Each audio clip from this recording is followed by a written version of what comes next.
అది రక్తం రుచిమరిగిన పులి. ఒకరిని చంపిన టైగర్ ఇంతటితో ఆగుతుందా?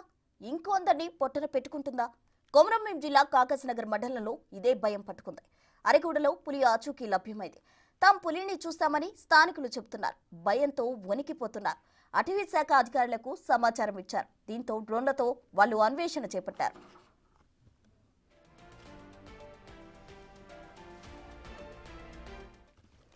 పులి ఆచూకీ కోసం జరుగుతున్న అన్వేషణపై మరింత సమాచారం మా ప్రతినిధి అంజయ్య అందిస్తారు.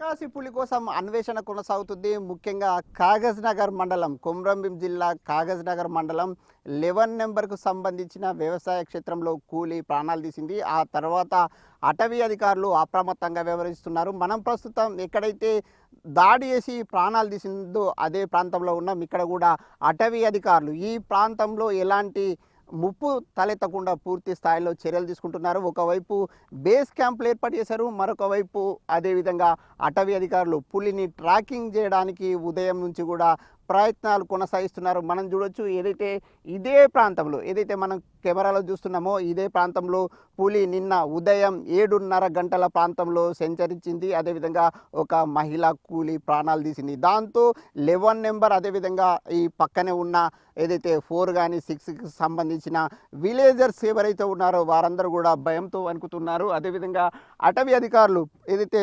డ్రోన్తోని పులి కోసం అన్వేషణ కొనసాగిస్తున్నారు. అయితే అన్వేషణ కొనసాగిస్తూ ముఖ్యంగా పులి ఆచూకీని గుర్తించడానికి ప్రయత్నాలు కొనసాగిస్తున్నారు. అనేక ప్రాంతాల్లో పులి ఎక్కడ ఉంది అనే అంశాన్ని కూడా పసిగట్టడానికి ప్రయత్నాలు కొనసాగిస్తున్నారు.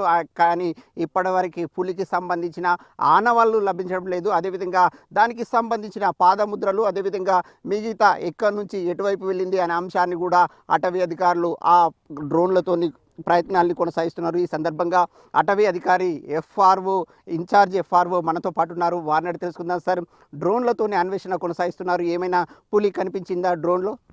లేదండి, ఇప్పటివరకు అయితే ఇంకా అన్వేషిస్తున్నాము. దానికి సంబంధించి టోటల్గా కంప్లీట్గా మన 5 టీమ్స్ చేసేసుకుని 6 ఇక్కడిక్కడే ఈజ్గాంలో, ఇంకా అలా సిర్పూరు, బెజ్జూరు అట్లా చూసుకుంటూ 18 to 20 టీమ్స్ ఆల్రెడీ సెర్చ్ చేస్తున్నాయి. అది దొరకగానే, అది కొత్త టైగర్ కాబట్టి దాని మానిటరింగ్ అంటే ఒకటే వే కాకుండా ఇంకా డిఫరెంట్ వేస్లో వెళ్తుంది కాబట్టి దాన్ని చూసుకొని పర్టికులర్గా మొత్తం చూసుకొని మేము చూస్తాం. అంటే ముఖ్యంగా ఇప్పుడు ఏ ప్రాంతంలో ఉందని ఏమైనా సమాచారం వచ్చిందా? ఇప్పటివరకు అయితే ఇంకా పక్కా సమాచారం ఏం రాలేదు. మేము దాని గురించే మేము వెళ్తున్నాం. ఇప్పుడు మళ్ళీ ఇంకో కొంచెం చూడాలి, ముందర ట్రాక్లు కూడా చూసుకుంటాము, వెళ్ళాక మీకు చెప్తాం. అంటే ఎన్ని ప్రాంతాల్లో డ్రోన్లతో అన్వేషణ కొనసాగిస్తారు? ఇవి హైదరాబాద్ నుంచి తెప్పించిన డ్రోన్సా, ఇక్కడనే ఉన్న డ్రోన్సా, ఎక్కడి నుంచి తెప్పించారు? డ్రోన్స్కు సంబంధించిన నిపుణులు ఉన్నారా? డ్రోన్స్కి సంబంధించిన నిపుణులు మా దగ్గర ఉన్నారు. వాళ్ళు దాన్ని పర్యవేక్షణ చేస్తూ ఉంటారు, వాళ్ళు చూస్తూ ఉంటారు, దాన్ని మానిటరింగ్ చేస్తూ ఉంటారు డ్రోన్ ద్వారా. అది మళ్ళీ ఎప్పటికప్పుడు సమాచారాన్ని మా డిఎఫ్ఓ గారికి మేము ఇచ్చేస్తూ ఉంటాము ఇమ్మీడియట్గా. ప్రతి దగ్గర ఎక్కడైతే అనుమానం ఉంటుందో, మనకు ఎక్కడెక్కడ స్కోప్ ఎక్కడ ఉందో దాని దగ్గర మేము డ్రోన్స్ చేసేసి ఎగరేసి చూస్తాం. అంటే ముఖ్యంగా నిన్న అటాక్ చేసిన తర్వాత పులి ఒక రోజు ఎంత దూరం ప్రయాణిస్తుంది, ఈరోజు ఎంత దూరంలో ప్రయాణించింది, ఎటువైపు వెళ్ళింది అనే ఏమైనా అంచనా ఉందా? పులి దాదాపు 25 కిలోమీటర్స్ మినిమంగా వెళ్తుంది. చలికాలం వింటర్ సీజన్ కాబట్టి ఇంకెక్కువ దూరంగా వెళ్ళే అవకాశం ఉంటుంది. సో ఇది ఇక్కడే ఉండదు, దాడి చేసిన ప్రాంతంలోనే ఉండకపోవచ్చు, అలా అని చెప్పలేము, మళ్ళీ తిరిగి రావచ్చు. సో దాని మూమెంట్ని మేము ఎప్పటికప్పుడు రాత్రి పగలనక మొత్తం టోటల్గా టీమ్స్ చేసుకుంటూ మేము కంపల్సరీగా మేము అబ్జర్వేషన్ చేస్తున్నాం. ముఖ్యంగా ఇక్కడ ఎంతమందిని ఫోర్స్ను వినియోగిస్తున్నారు? దగ్గర ఒక టీం వచ్చేసి దగ్గర 6 to 7 మెంబర్స్ ఉంటారు. 6 to 7 members including our forest officials and tracking team, tiger tracking team, base camp teams అందరూ కలిసి వర్క్ చేస్తున్నారు, జాయింట్గా వర్క్ చేస్తున్నారు. టోటల్ అలా వచ్చేసి దగ్గర 27 to 30 మెంబర్స్ ఇదే ఈజ్గాం పరిధిలోనే ఉన్నారు. అంటే ముఖ్యంగా గత ఏదైతే 5 సంవత్సరాలుగా 4 ప్రాణాలు తీసిన పులి ఇదే అని చెప్తున్నారు, నిజమేనా? లేదండి, అది అవాస్తవం. పులి ఎప్పుడు మనిషిని అటాక్ చేయదండి. పులి జస్ట్ అది దాని ప్రాణరక్షణ కోసము ఏదో, లేకపోతే అందరూ ఇట్లా మాబుగా ఒకటేసారి దగ్గర రావడం వల్ల చేయడంలో జరుగుతుంది. అంటే అది అటాక్ చేస్తుంది కానీ మనిషిని ఏం చేయదు. అది జస్ట్ ఇలా పట్టడంతోనే ఆమె చనిపోయింది. సెన్సిటివ్ ఏరియాలో పట్టింది కాబట్టి చనిపోయింది. దాదాపు పులి మనిషికి ఏమీ హాని చేయదు.